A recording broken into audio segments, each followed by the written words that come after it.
നമസ്കാരം. Third eye ന്യൂസിലേക്ക് സ്വാഗതം. നമ്മൾ നടക്കുമ്പോഴും പടികൾ കയറുമ്പോഴും തല അല്പം തിരിക്കുമ്പോഴും പോലും ശരീരം തെന്നി മാറാതെ നിൽക്കുന്നത് അല്ലെങ്കിൽ നമ്മൾ വീഴാതിരിക്കുന്നത് എങ്ങനെയെന്ന് നിങ്ങൾ ചിന്തിച്ചിട്ടുണ്ടോ? അതിൻ്റെ രഹസ്യം നമ്മുടെ ചെവികൾ തന്നെയാണ്. കേൾവിക്ക് മാത്രമല്ല, ബാലൻസിനും ചെവിയിലുള്ള വെസ്റ്റിബുലാർ സിസ്റ്റമാണ് പ്രധാന നിയന്ത്രണ കേന്ദ്രം.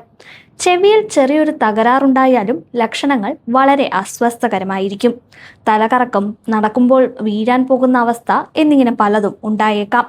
പലരും ഇതിനെ സാധാരണ ക്ഷീണം അല്ലെങ്കിൽ BP പ്രശ്നമെന്ന് കരുതി അവഗണിക്കാറാണ് പതിവ്. എന്നാൽ പലപ്പോഴും ഇതിന് പിന്നിൽ ചെവിയുടെ ബാലൻസ് സംവിധാനത്തിലെ രോഗങ്ങളായിരിക്കും.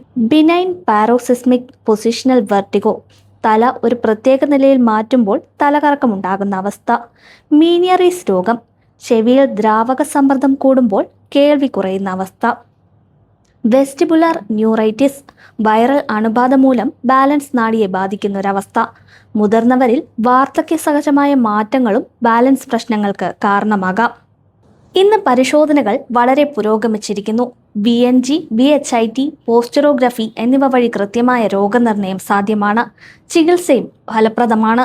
ആവശ്യമായ മരുന്നുകളും ജീവിതശൈലി മാറ്റങ്ങളും വലിയൊരു മാറ്റം തന്നെ ഉണ്ടാക്കാം. തലകറക്കം ഒരു ചെറിയ പ്രശ്നമാണെന്ന് കരുതി ഇനി അവഗണിക്കരുത്.